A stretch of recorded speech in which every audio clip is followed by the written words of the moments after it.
We have our first sponsor for the Datsun, a company called Alloyworks. They make radiators, and I went through their website on the link they sent me and just searching it myself, and it looks like they have a massive assortment of radiators down to I mean, it was insane, crazy amount. But I was super happy to see that they have the SN95 radiators. You guys hear me talk about them all the time. It's 1994 to 2004 Mustang. I say it every time, it's the radiator of choice for me. Well, they had one, and I measured this car, and it looks like, obviously it's a custom car, and this radiator's not made for it, so it looks like it fits exactly in between where I need it to, though. So it's like the largest one. It was perfect. So they sent this to us for use with the two-stroke swap.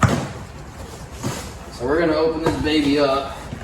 It says it's a 4-core aluminum radiator, and I believe, yeah, it said it had a cooling fan system on it, which is everything we need if we can have it in one package.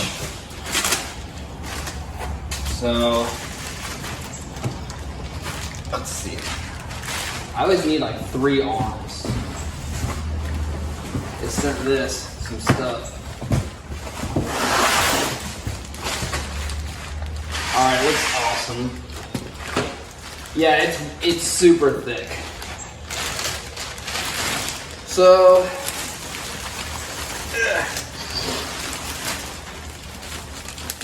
wow. Nice, my wife just gave me these. I ordered these like 2 weeks ago on Amazon. They're straight from China. They're for the Datsun, and it's what I wanted to do this week. I'll just save these for later. So this will be next week's video because it's already getting towards the end of the week, so there's no way I could start this project and get it done in today. So this radiator, though, this is the biggest one I've ordered yet. I've got one of these sitting in my Fairlane. I think it's a 3-core. I mean, this is huge.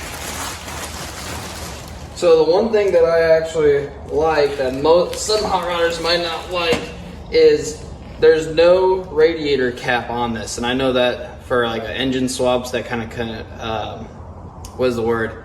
Complicates things, because instead of just having an inlet or inlet outlet and then just your cap, you'll have like a tank that then goes to here, this port here, which I kind of like that. I don't know, it's what I'm used to. What in the world is that noise? But yeah, it's pretty sweet. I'm not gonna take the fans off, but what I am gonna do is go put this in the Fairlane. This is nice. The other one I have, I like this style of clip here. The other one I have has like a big L bracket welded on it, and this fan fits on it, but the bottom can move a little bit, and I ordered it off Amazon. Well, this one, if you can see this tab, it's just very simple. A tab welded at an angle, and then this is at an angle, and it forces this up against the frame of the radiator to make it tight. So let's test fit this in the car. Actually, I guess we can open this up, see what is even in this. Oh, nice. The wiring. And I bet this is so it's a relay. This is probably a thermostat switch. Yeah, temperature sensor.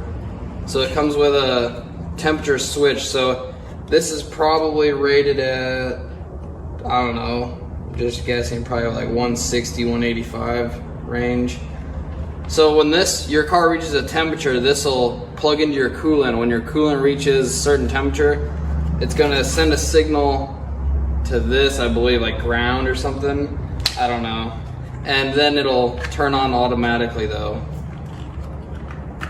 That's nice. I literally bought a brand new one of these for my radiator that I bought for my Fairlane because it didn't come with one. All right, let's test fit this thing.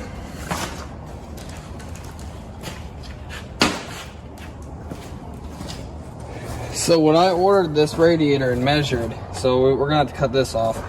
What I wanted was the widest radiator that would fit in between these fenders. So this entire front of the car I wanted to be radiator because the headlights are just about an inch to half an inch wider than the beginnings of this inner fender area. So if I filled this entire thing with radiator and then just trim this out, trim the opening here, it'll allow the most airflow to it with the largest like surface area of cooling that I could possibly get in this car. So 4-core radiator that's that wide, and the best thing that I like about these are, you know, this, remember this car is tiny, but the Mustang radiators are shallow. They're not like a truck radiator that's this tall. They're made to be compact and fit in cars. So I don't think it's gonna fit with this in the way, but we're just gonna grab it and test it right now.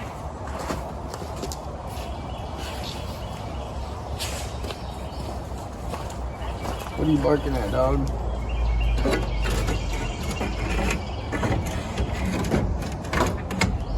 I mean, it's too tall. I just said it's shallow. This car, man. Jesus, there's a big spider on the ground. Oh my gosh. This car needs like a motorcycle engine. So, okay, let me recap. All right, so for the custom work, we would have to actually notch that square, which is completely fine because that side's rusted.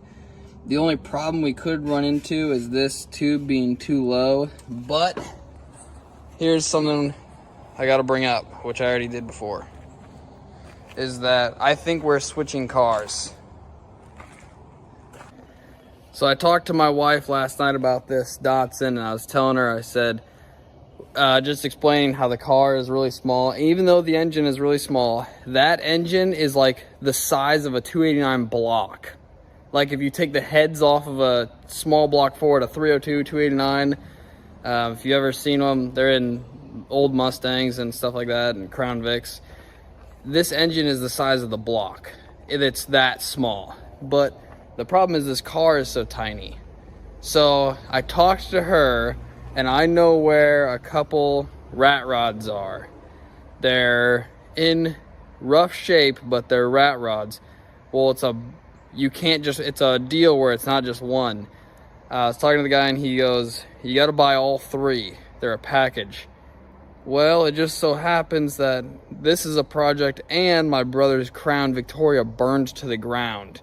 So I'm thinking 2 of them I could build and then sell one, because one of them has a Mustang 2 front end already swapped under it, and one of the other ones that isn't, we could put on my brother's Vic frame. So that's the next plan, is to potentially get one of those. There's a couple of different vehicles I'm looking at, but the Datsun, I think we're not giving up. We're moving on to something better.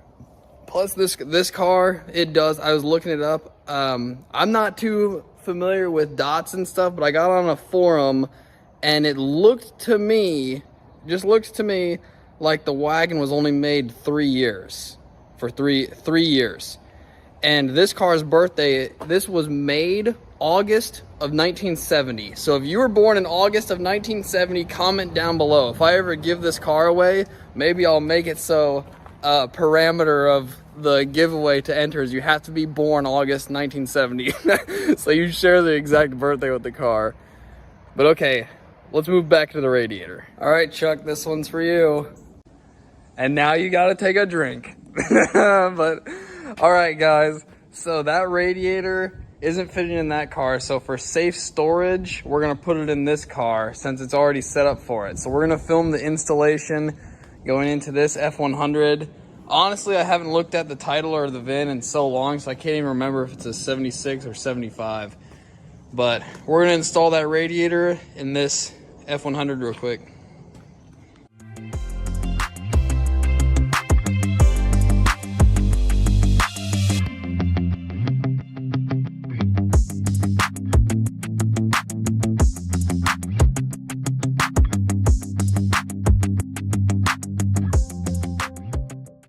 The radiator is in, and it fits like a glove in the F100. Just perfect.